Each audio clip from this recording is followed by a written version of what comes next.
اسی طرح اگر ذاتی فعل ہوتا یعنی کسی پیغمبر کا اپنا فعل ہوتا کہ ان کے کرنے سے یہ کام ہوتا تو اس سے ڈرنے کی کیا ضرورت تھی۔ مثلا حضرت موسیٰ علیہ السلام کو اللہ تعالیٰ نے جب نبوت عطا فرمائی تو ید بیضاء اور عصا مبارک والا معجزہ بھی عطا فرمایا۔ موسیٰ علیہ السلام کو حکم دیا کہ اپنی لاٹھی پھینک دو۔ موسیٰ علیہ السلام نے جب لاٹھی پھینکی تو وہ سانپ بن گئی۔ جیسے ہی لاٹھی پھینکی وہ سانپ بن گئی۔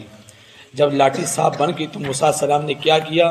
وَلَّا مُدْبِرًا وَلَمْ يُعَقِّبْ، جیسے ہی لاٹھی پھینکی وہ سانپ بن گئے تو یہ پیچھے کی طرف مڑ گئے اور بھاگنے لگ گئے کہ پیچھے دیکھا ہی نہیں دوبارہ، تو اس سے بچنا چاہتے تھے۔